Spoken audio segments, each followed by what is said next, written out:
Talking fishing, nothing but fishing, talking fishing. If it's facts about fishing that you want to know, then tune in, folks, cause this is the show. We'll show you all the right bait to use, so sit right back, you got nothing to lose. Doesn't really matter if it's trout or carp, flathead, marlin or a gummy shark. Listen to the guys and you can't go wrong. They'll be talking about fishing till the cows come home. Talking fishing, nothing but fishing, we're talking fishing. Welcome everyone to Talking Fishing, a big show coming your way tonight as always, and what a great week of weather with summer-like temperatures and great fishing conditions in many parts of Victoria. You'll see the pictures of swordfish again this week as the season starts to swing into top gear, and the Victorian capital of Swords Lakes entrance features in Catch of the Week tonight. Then there's the Kingfish in the Gippsland Lakes, and a run of prawns down there too, and a big fishing comp coming to town. Anyone would think things are okay down at Lakes, and yet, according to a few locals, all is not well. More about that later in the show, but first, it's a big welcome to the man who travels by kayak, Adam Ring. Welcome, Ads. Thanks, Dave, and this is one of the weirdest Tuesday nights I've been a part of for quite some time, because the traffic was chaos. The restaurant we ate at before the show was chaos, and anyone would think it was summer, because I'm sitting here and underneath this desk I've got shorts and thongs on. It's 29 degrees driving in How tonight, good is and it? it's April, the middle of April. How good is it? It's unbelievable. It's also a very big welcome to the man all the way from Shepparton, Stephen Victor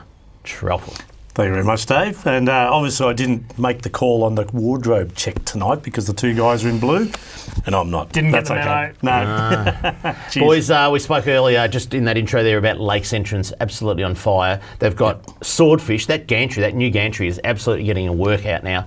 Brett Geddes reports that good mate Brett Geddes, and he's often on the show after us. I don't know if anyone realises, but there's a show after us where they catch bream in the Gippsland Lakes.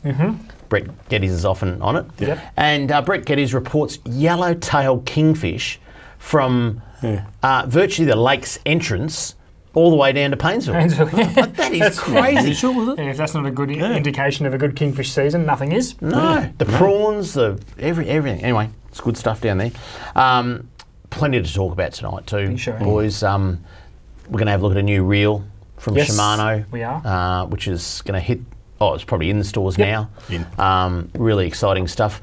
Bit of mail on marine parks now. Oh, it's always good. Yeah, that'll keep us going. And I actually think we've got something new to talk about because, look, many people are probably talking about it and we hadn't heard of. But the other day when I got pinged, no, I didn't get pinged.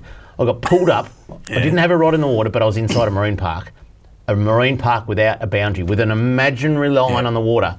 We've got a bit of mail on that tonight, so... You're a bit sore on that, aren't you, really? Well, I just think if you're going to say, you know... I think it's funny. Yeah, but anyway, we've got lots of mail. You wait till you hear some of it, I'll tell you. Folks, let's have a look at what's being caught by the people at home. It's time for Catch of the Week. Catch of the Week, brought to you by Shimano, providing reliable, trustworthy, quality fishing gear for your enjoyment. And let's head down to Lakes entrance and kick it off because that place is absolutely on fire. And let's kick it off with this swordfish that has been gracing social media like you wouldn't believe. Plenty of fish being caught down there. None other than Brendan Wing from UFish TV, and that is a cracking fish. Aren't they an unbelievable fish? Known for taking a great photo too. Yeah. It's an estimated 200 size. plus kilo, and it swam away just beautifully according to Winger. Yeah, I thought it was bigger than that. Yeah, it's a big looking fish. It's a big fish. Many people deciding to keep their swordfish. They're good eating, and they get their photo at the new gantry, which is down at the boat ramp at Lakes entrance right in the heart of town. Patrick Neidhart was another guy who got one, and a beautiful looking fish as well from Patrick. Obviously a late night getting in. Big day to chase the swords, but well worth it. Have a look at the photo. Yeah, absolutely. And you know, people have got to realise, I mean, these fish are a long way out. You know, Scotty Harper from work went out on the weekend with a couple of mates, 80 kilometres out. Oh, that far? Yeah, it's a long way. Got to take a packed lunch, I can tell you. We see Tasmania. Out past the oil rigs. Yeah, I was going to say. No, they're a fair way out, so it's a long way out. But turning out worth to it. be the capital of swordfishing in Definitely, Victoria. and it's only the beginning of the season, and we're already seeing, well, the first 2 catch of the week being swordfish. That's a big deal. Another species which is starting to reappear after a little bit of absence is the King George whiting in Western Port. And got to say a big thank you to Sean Ferdier, who took out Will and Jim and their dad Ross. The good thing about these boys, they have between 2 and 5% of sight. So quite blind, as is father Ross. Yep. And Sean is just an absolute legend. Yep. You know, if anyone's going to find the hard King George whiting that are hard to find, Sean will find them. And to take a family out like that and just give them that beautiful experience, you're a champion, Sean, and we really appreciate your work. Also in Western Port, the Tyab Bank cuttlefish, I love them, and they're making a bigger And we've appearance. seen some big ones too. Now this I wouldn't say is a monster, but a bigger appearance in Western Port this year. Yeah, true. Than in previous Very years. true. So well done to Marcus there. The other thing that appears this time of year and is continuing to appear is the old elephant fish. And have a look at this. Andrew Kettler got down to Joe's Island and a lovely elephant there. Yep, it's a strange one with the elephants because I don't know if they've been poor seasons, but you just don't seem to see the numbers caught, and a very unique But this year looking we've fish. seen We've seen a few. The Yeah. Bowen, they're catching a lot in the Bowen too. They at the are moment. too, yeah. Some right down low up to the interesting. Good, going well. Yeah, bag Good limit of fun. 1, do you think that should be changed? I think it probably should, because I remember back when Back the in the bag day. limit was different, they were one of the most popular species for this time of year, from January through I to can March. only eat one at a time. Have a look at this You need to bloke. work harder. Lou, the concreter Nanfra.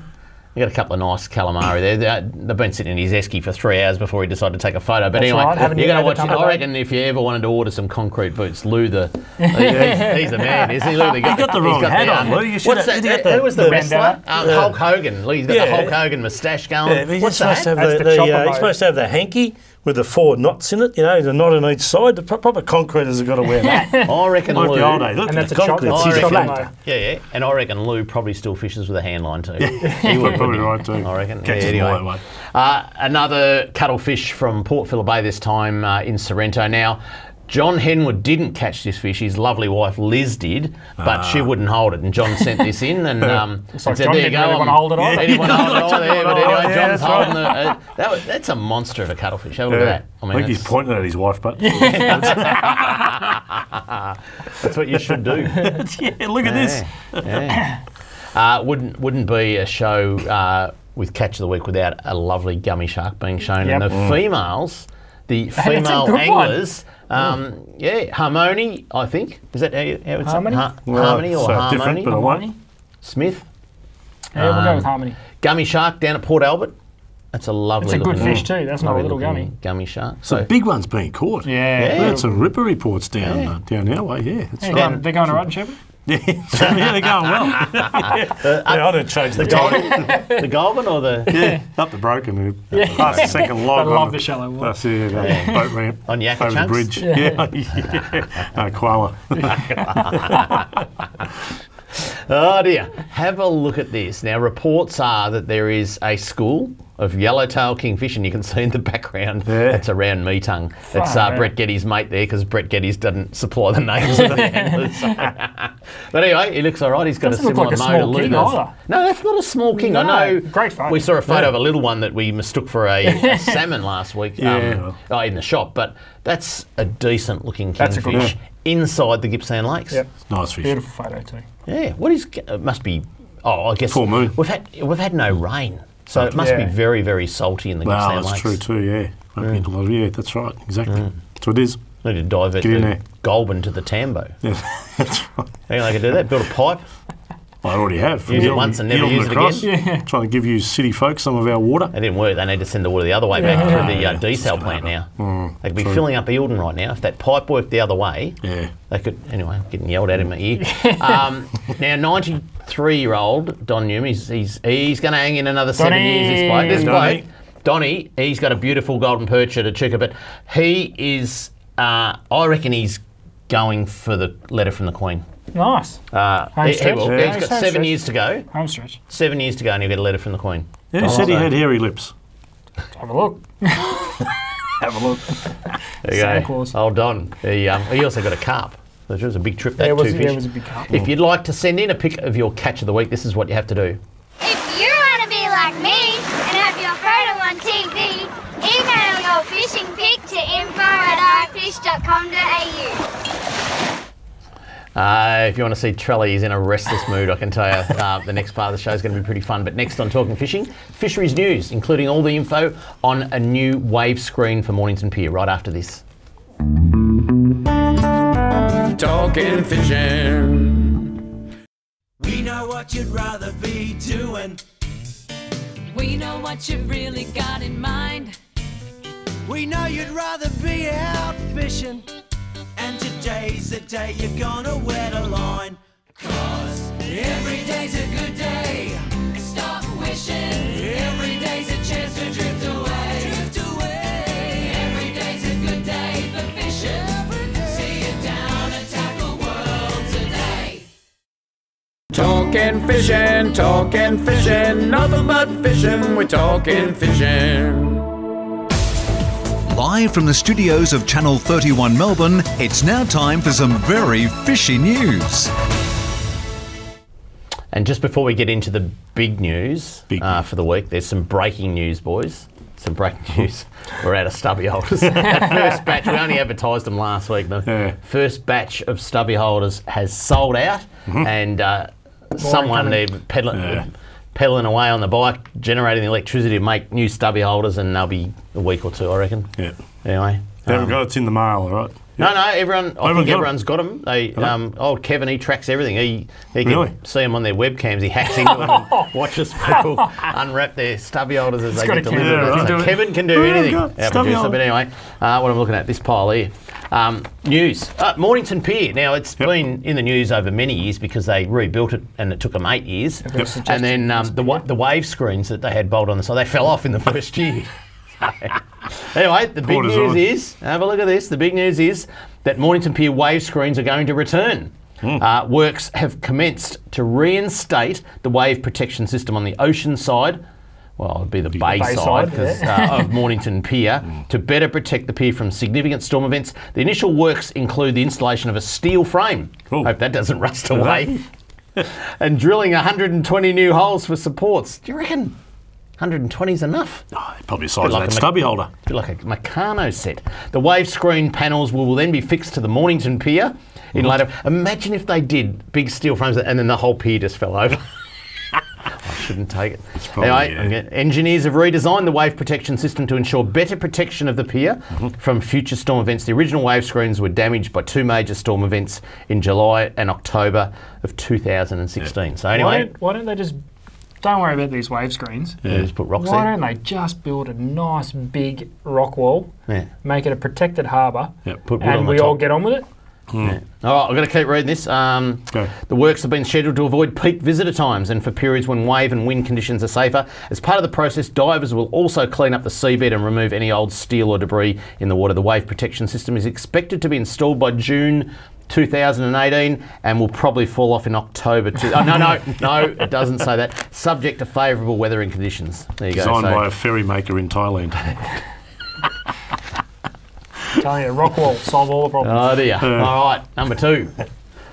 Sword tagging in Victoria is about to start happening. The word is out about Victoria's newest and most iconic game fishery off East Gippsland. The swordfish are on. Anglers have been successfully targeting swordfish in lakes entrance and Malakuta for the past 2 years. Now they're getting involved in cutting-edge science to help us understand more about the species.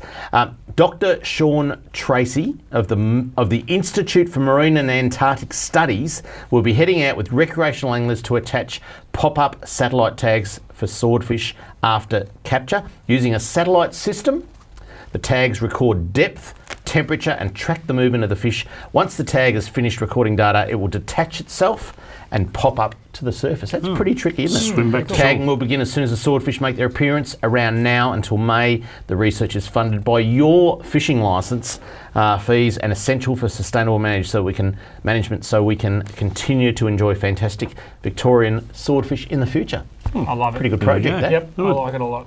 And we've seen that Sean's been on, he was on iFish last year. Yes. Actually putting the And tags in has with Paul. done, he's done a bit of tagging through Tasmania. But anyway, it's good to see. A bit like of it. Victorian stuff happening as well. This one I know we've mentioned before. Recreational fishing survey. Recreational anglers, spearfishers and divers are being encouraged to complete an online survey to make fishing even better in Victoria. Now, the latest news is that more than 10,000 people have sat the survey. Have you That's guys? pretty good. Right. Yeah. Not much going on. I knew they wouldn't have, but anyway, I have, and it's very, very easy to do. It might take you 5 to 10 minutes. The survey gathers information about how often people fish, what species they target, their favourite fishing waters, and their opinions on a range of matters, and it's pretty good. You go into the running for some great prizes, and there's is that the link there? I don't think so. The link is fishsurvey.com.au. There it is. Oh yeah, it's on the left hand side of the screen there. I might do the survey live on the show when we've got Travis Dowling here and ask him what all the answers are. Yeah. Well, I don't think there's a right or wrong like answer. an opinion, isn't it? No. There's always a right and a wrong answer. It's multiple, Yeah, well. it's multiple choice. It's always, isn't it? Oh, so I'm a chance at passing. Yeah. Sweet. There you go. That's how you get your driver's license. And how's this? Another lakes entrance thing, because fishing is good in lakes entrance. I tell you what, the when a game fishing comp comes to town, you know that you're on the map for fishing. The I guess, I don't know, is it the inaugural Victorian Broadbill Swordfish Championship in conjunction with Victorian Game Fishing Club and the Gippsland Lakes Fishing Club. It is on May 19th to June 17th. And that's a long time. It is a long time. I was just going to say.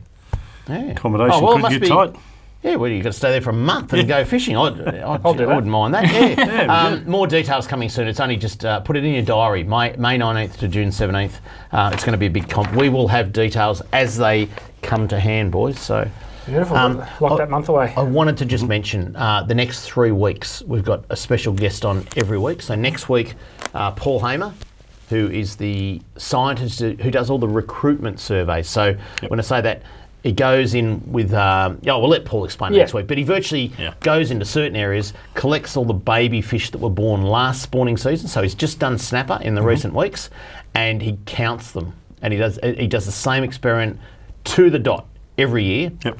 And if it's, I'm going to make these numbers fake, right? If he gets 5, that's been a really bad year. If he gets 20, it's been a fair year. If he gets 100, we're in for a big snapper season in 4 or 5 years. And I guess what? I reckon he got 100 this year. So, but we'll let him break that news next week. Let him break that. We won't silly snapper. Did we give it away? Did I just give it away? Oh, no, keep going. Okay. So we've got Paul Hamer. He's also going to talk about what's happened to all the whiting. Yeah, good. So he's on next week. The week after, Travis Dowling, head of Fisheries. Yep. I don't know what he's going to talk about, but he's probably the fish that he can't catch. Nothing again. And the week after that, which is our final show before we go on holidays for winter, I think that's on the 1st of May.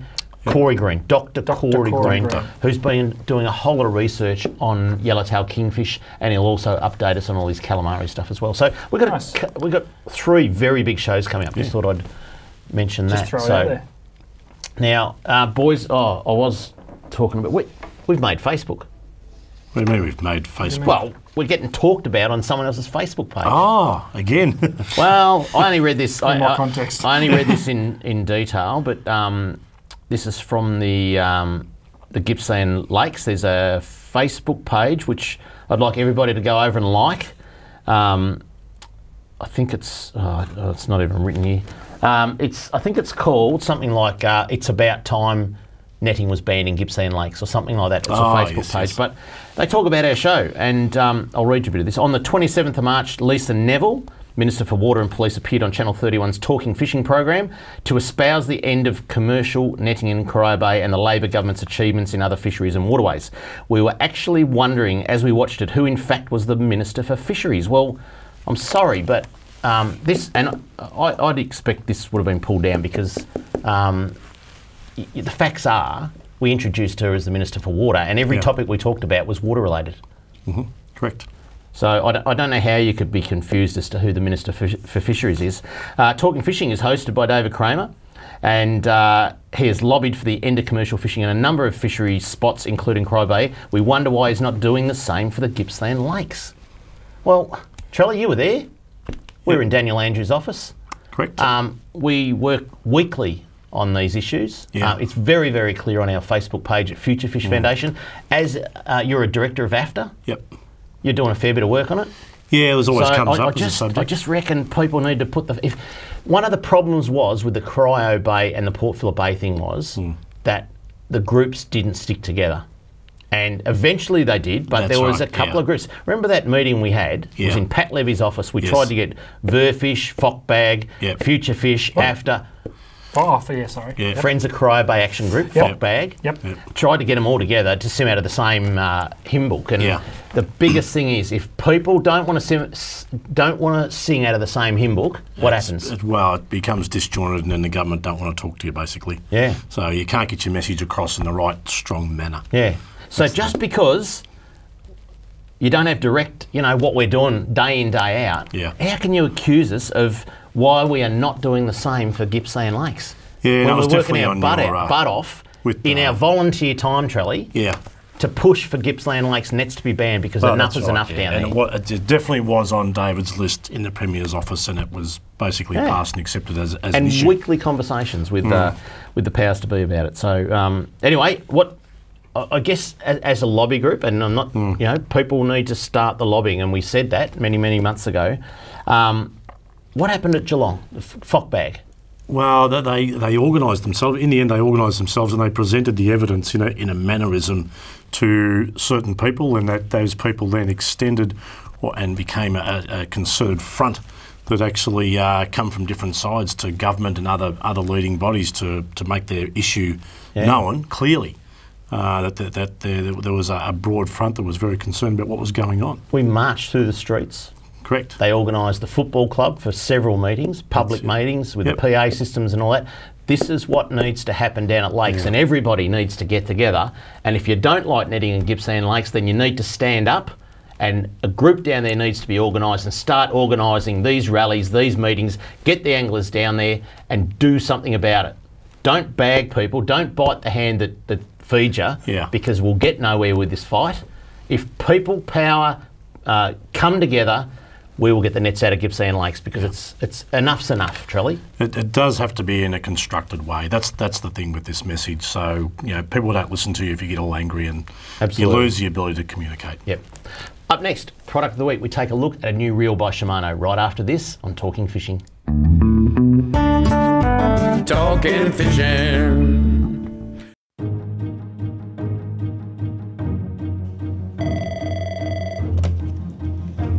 Spotters, Stephanie speaking.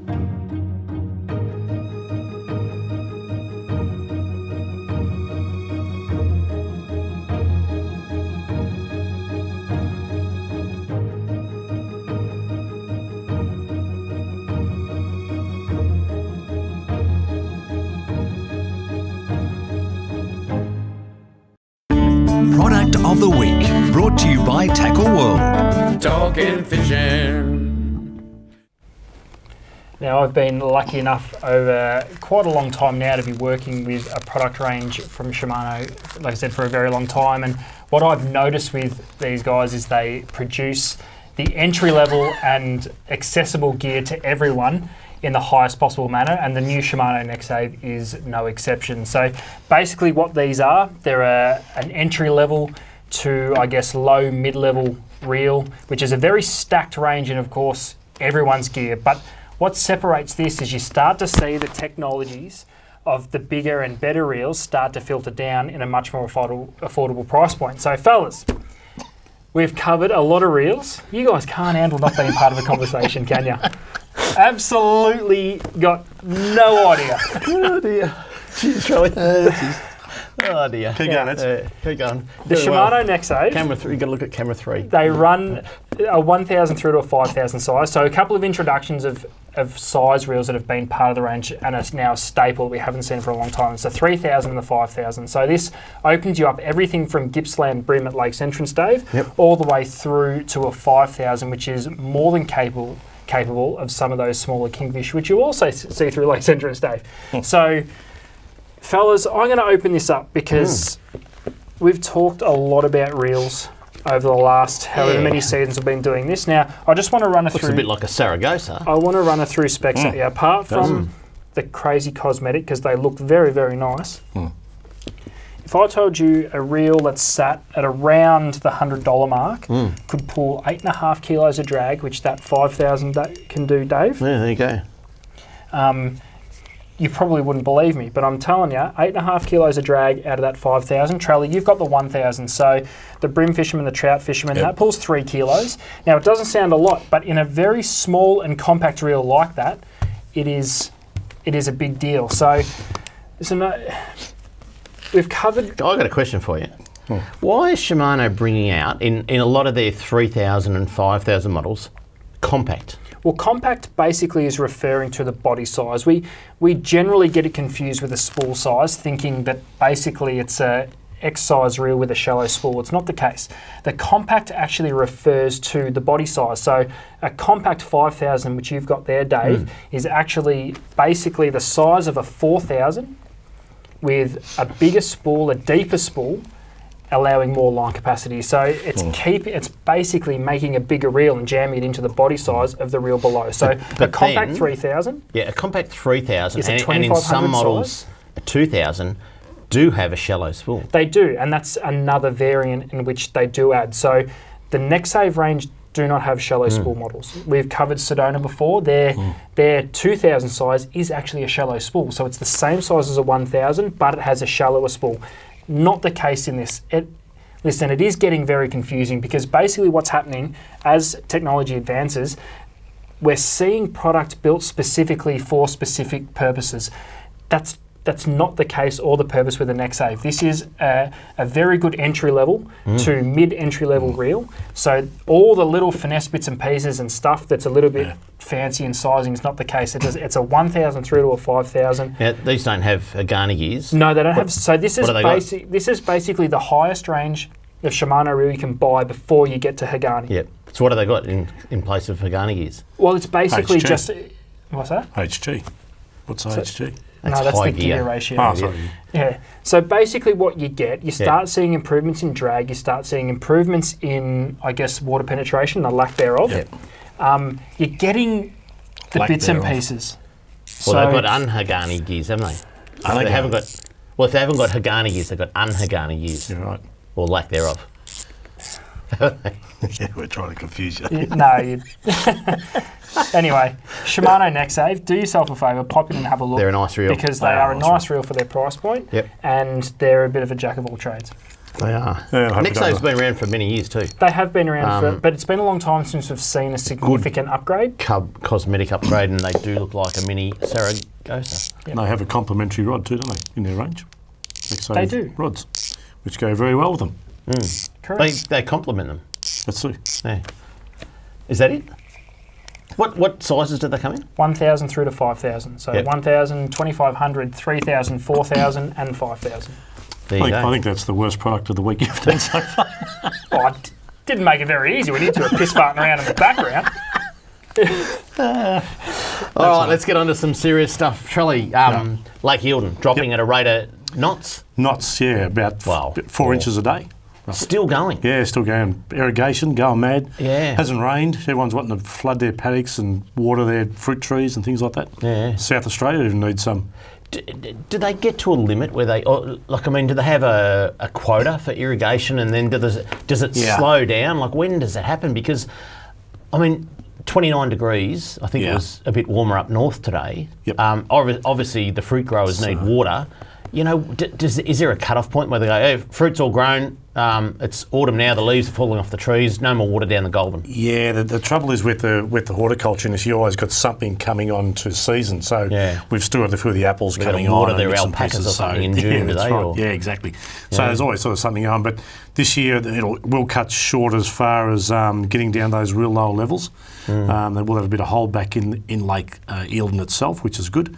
But we've got to will hold some back, will they? Yeah, they'll have what they call holdover. So the farmers will use, say, a certain amount of their quota, and then they'll have some left over, which they hold back to next year. So they do have a bit in reserve. Because you wouldn't want to let it drain to that point where, if it doesn't rain through winter and spring, that next season we go in with a 40% Lake Eildon or something like that. Yeah, exactly. So you remember 6, 7. Although it fishes well from now on down. It'll fish very well. So, but there's less water. Yeah, more fish, less water. Yeah. Theory. But about 6, 7 years ago, we saw the old township emerge Yep. We actually went for a drive out there and seen all the old foundations and the streets and things. At what percentage does I think that was about, I know 17%. There's a bridge that comes in the big river arm. Yeah. Because I hit that with me prop. 17%. That was in the peak of the drought, though, wasn't it? Yeah. That wasn't about 8%. That does, you know, yeah, about 8%. that wouldn't happen very often, surely. No. Well, no. But it filled. I think it was the next year. It filled like in 1 year from about 30% to full. And I think the year they actually constructed it filled like the year after. Yeah. Okay. So yeah. So it can go from one extreme to the other. But do you think the day will come where we'll see the desalination plant fired up, like the old Victor lawnmower, and they pump some water from out in the ocean up to a place like Lake Eildon? Hope not. But if it does, why do you hope not? Well, I think they'd have to get into pretty dire straits to get to that stage, and then the actual fact that you've got to pump it back over the other way, the design of the whole... they just got to put the pumps at the other end of the pipe, don't they? Because they put the pumps at one end and not at the other. Well, I think it comes over to King Lake and then comes out of King Lake and down further. I don't think it pumps right over. I don't know. I'm not too sure. We'd have to check that out as far as the plug this end where it is. Yeah. So, but let's hope we don't see Where's it end up, the pipe, do you know? Well, I thought it'd come over around about King Lake and all it's fed down through there. So there'd be a lot of... Like you're looking at something that's it'd have to go to a storage though, wouldn't it? To come up over. I wouldn't just go to the Yarra River. It'd have to go into a storage somewhere, the end of the pipe, wouldn't it? Yeah, so I don't know logistics. Like Emerald Park Lake or something with the end of Puffing Billy or something like that. It'd have to be something bigger than that, wouldn't it? Wow, yeah, even Puffing Billy fell off its track the other day. No, I think it was the bus that ran into Puffing Billy. That's right, the bus that ran into it. So, But, okay, but why wouldn't you want water pumped? You know, if Eildon's going at a rate of knots, why wouldn't you want it pumped over? Oh no, I don't. The theory, I agree with the whole idea, for sure. I just don't know logistically. Well, they need to work that out because they haven't done anything with the desal plan for so long. Everything's seized up and buggered, and it cost them. I think they got to go last year. Millions of dollars to sort it out. Well, they got to go last year, didn't they? They maintain it every year, so But I just think the day might come where you go, why not fire up the desal plant to put water into, for recreational purposes. Yeah, absolutely. Water skiing, fishing. Yeah, that's right. Skylarking. Or we just build another dam. Yeah, but if you haven't got any rain, you'll be able to drive in that one too. Charlie. Oh, we're good for the four-wheel drivers. Come on, Dave. Up next, Kramer's mailbag, right after this on Talking Fishing. Talking Fishing. From apparel to footwear, the Performance Fishing Gear collection is built for fishing of all kinds. Whether you wade in sun-scorched saltwater flats, hike into mountain rivers, or fish anywhere in between, we want to keep you out there and keep you protected. As well as pants, shorts, and vented shirts, the collection includes arm sleeves, neck gaiters, hats, and shoes with drainable midsoles. The apparel and footwear in this line are built around fishing, but can be used in any setting, handling the toughest environments. Talking fishing, nothing but fishing, we're talking fishing.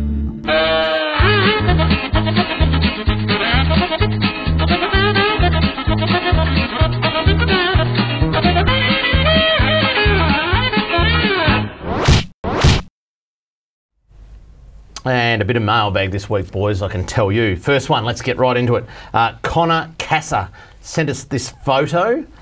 He caught a salmon with a whole pinky in its stomach. Have a look at that. Oh, yeah. I mean, I know the salmon are big, but I wouldn't have thought salmon eat a whole pinky. No. That whole little baby salmon. Whatever they can fit in their mouth. Yeah, I guess. Yeah. More than likely, what do you think? More than likely, the salmon have been rounding up a big school of bait fish, and those little pinkies have come up to feed on all the scraps and accidentally got in the way of old mate trying to smash out a bit of blue bait. And Although I once seen a pelican eat a bucket.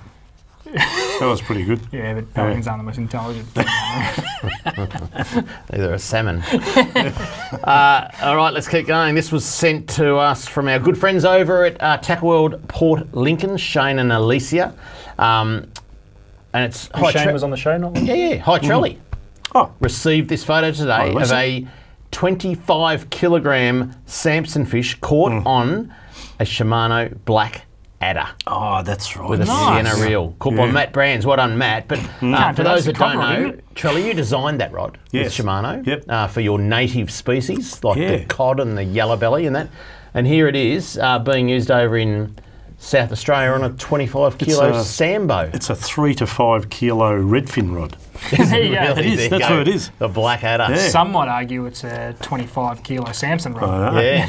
in a redfin lake. Always good to see something you've designed, Trelly, being put to great test, if you Maximum like. use. And pass the test, of course. Yeah. Yeah. Now this one here, dear Mr. Kramer, thank you very much. Yeah. Last Tuesday on your show, you mentioned you entered a marine sanctuary by 70 metres due to the lack of signage. You bet I did. I don't know if you, your panel, or your viewers are aware, but the Victorian Recreational Fishing Guide 2018 app shows you exactly where you are fishing and even tells you if you are in a restricted area.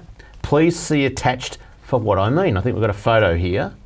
So on there, you can press the button down the bottom there, the Can I Fish Here button.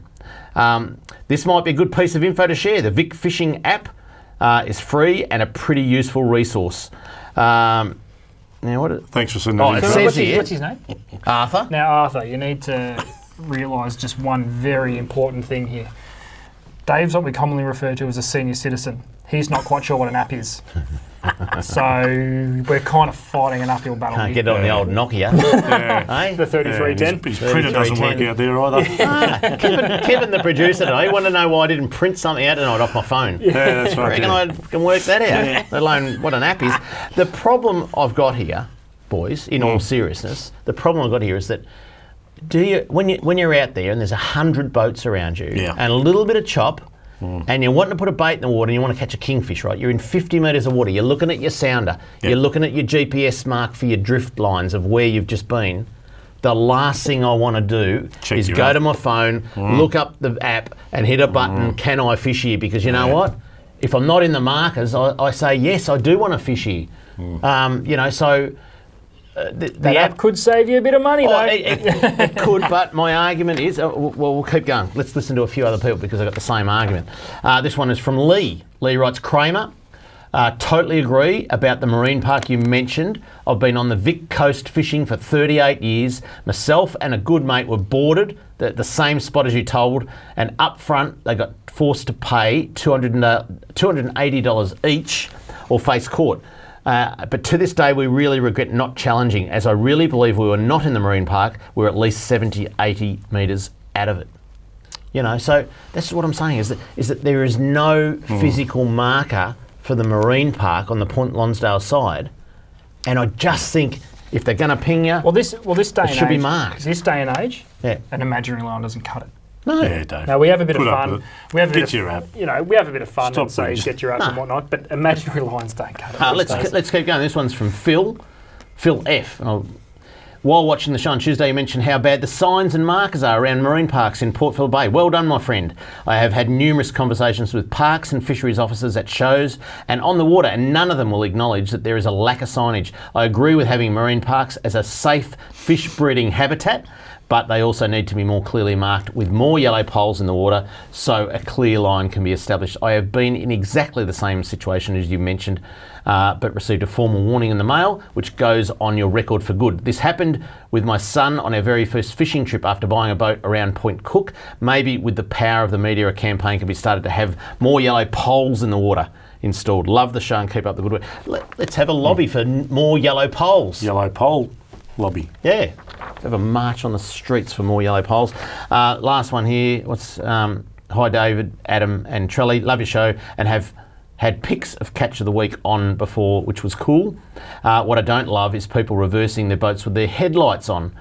You can't see a damn thing when it's your turn on the ramp. It really can't be that hard to switch to parkers when backing down. Could you please ask all boaties to switch to parkers when it's their turn? Just think of other people. I haven't got headlights on my boat. Think of other people. You what? I haven't got headlights on my boat. You'd be the sort of bloke, Charlie. No, you'd be the sort of bloke. He'd have one of those bars, the LED bars. Just put it on. It's a great thing. And you probably put them on when you're backing down a boat ramp, just so the bloke who wants to go on the ramp next to you can't see me.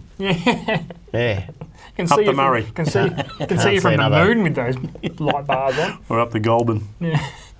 But anyway, if you'd like to write into Kramer's mailbag, this is what you do. Send your mail to Kramer's Mailbag, PO Box 734, Patterson Lakes, Victoria 3197, or email kramer@ifish.com.au. Now, boys, I want to talk a bit more freshwater if I can, Shelley. So, one of the things with this drought is some of those feeder streams, particularly into Lake Eildon, the Delatite, the Hauqua, the Goulburn, are running very, very, very low. In fact, probably the lowest they've been in a long, long time. We could be in a bit of trouble, I think, with the trout fisheries. And you're right too, because they're I know Shepparton's, I think it's 35 on either tomorrow or the next day. 35 degrees. 35 degrees, yeah, in that's April. right. So we're not out of that bit of heat as yet. So and like that trout session we went to and attended. Yeah.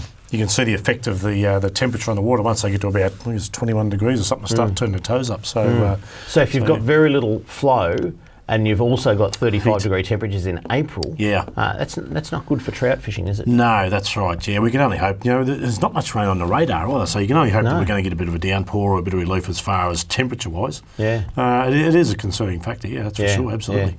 Yeah. Do you think, Trelly, that do cod and yellowbelly move up into some of those rivers at all when it warms up? Not really. I've seen them.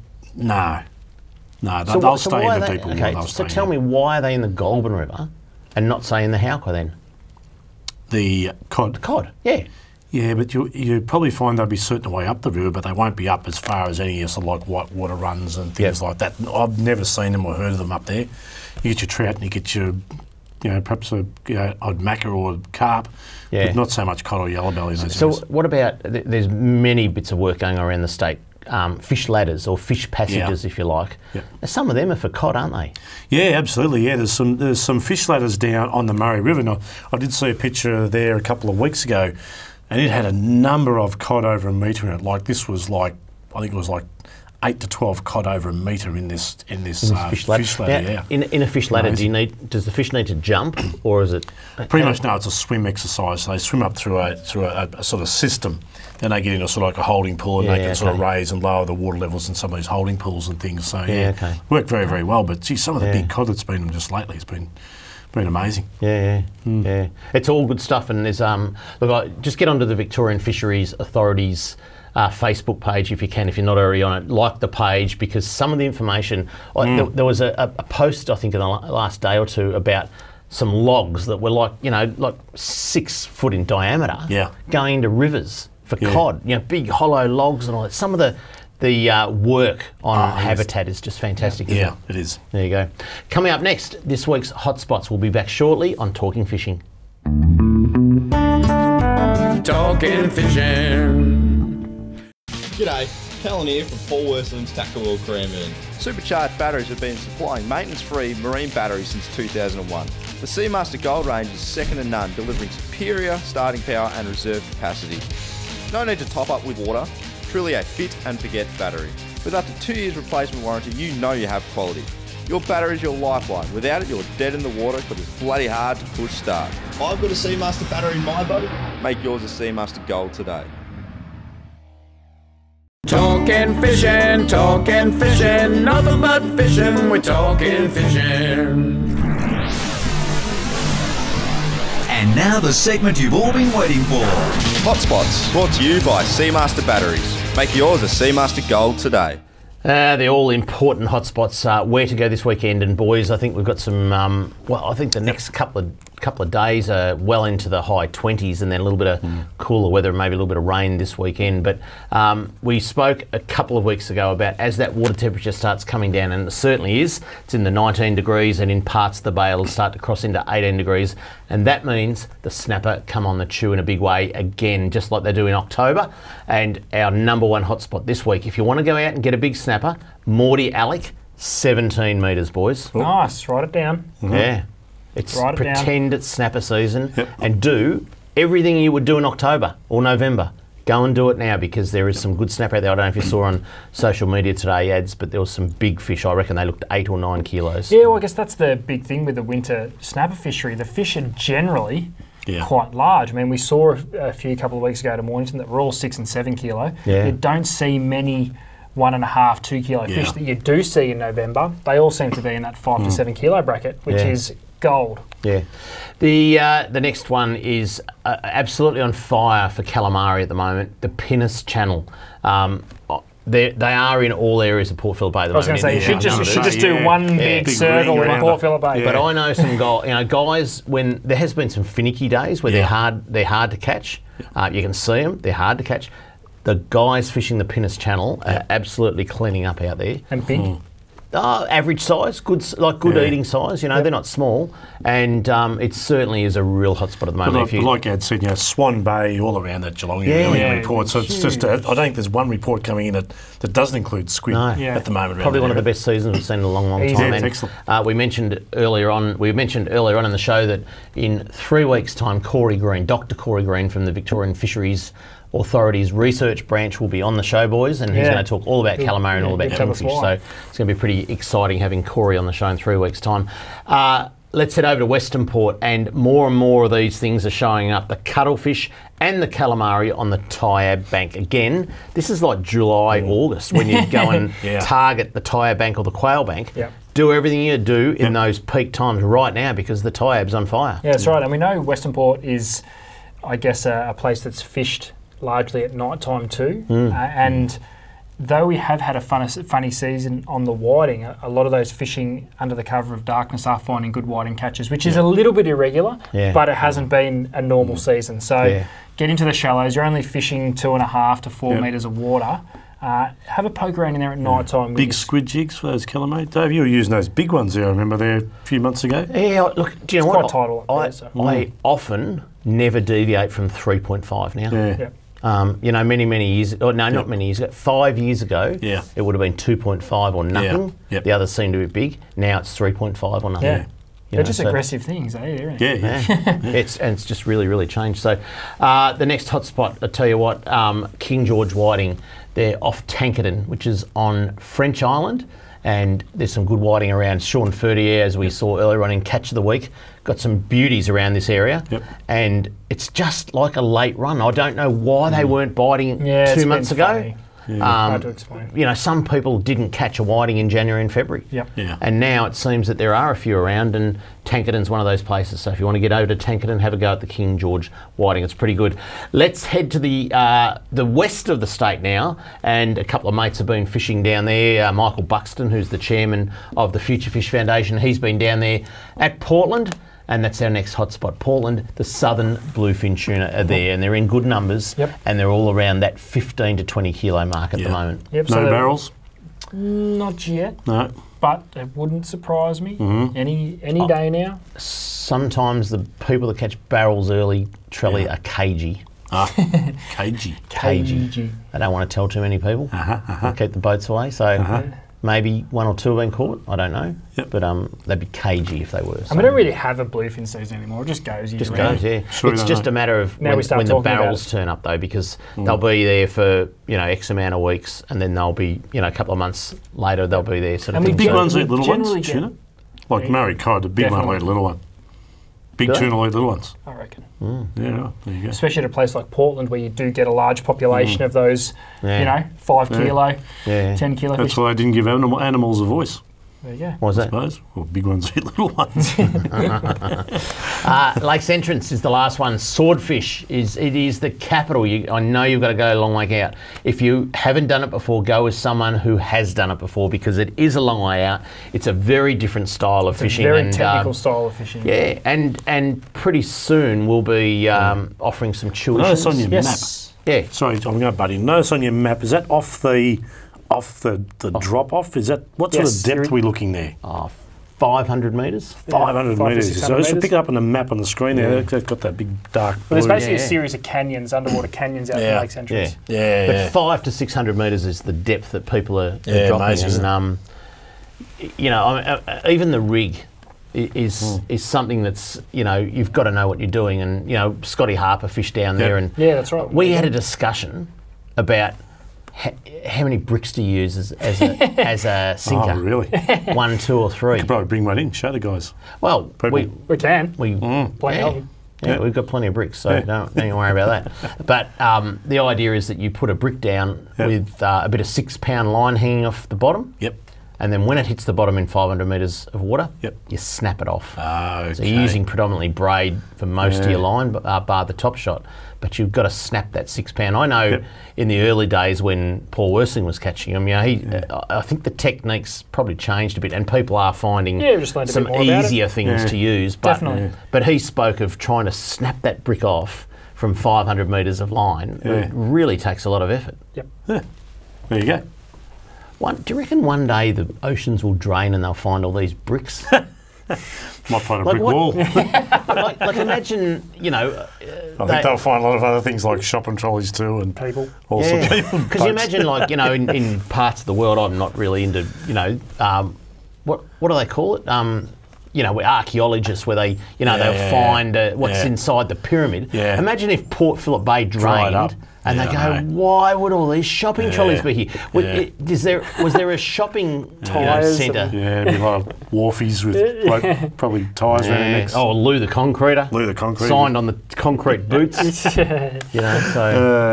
Anyway, all sorts. But if the oceans ever drain off Lakes Entrance, there may be some bricks to be found. I hope when the oceans drain, I'm not in a fishing game. Give me the tip. Why? I don't think we'll be selling Imagine too much with no water. But all the lures you could pick up. You'd have nowhere to chuck them. Well, you just wait for them to fill up. They'll get if the ocean dries up, you watch. They'll start the desalination plant and they'll fill them back up again. Wouldn't they? From Eildon. They add salt to it. That's it for Talking Fishing. We hope you enjoyed the show. A big show next week. Dr. Paul Hamer joins us for the show with all the info on this year's snapper recruitment survey, as well as the predictions for whiting and snapper seasons in coming years. A must-watch show next week. Until we see you again next Tuesday on Talking Fishing, please stay safe on the water and enjoy your fishing. Talking fishing, nothing but fishing, we're talking fishing. We got all you need, just take a look. Watch those fish jump on your hook. So just relax and take your time. Enjoy the show, then drop us a line. Talking fishing, nothing but fishing, we're talking fishing.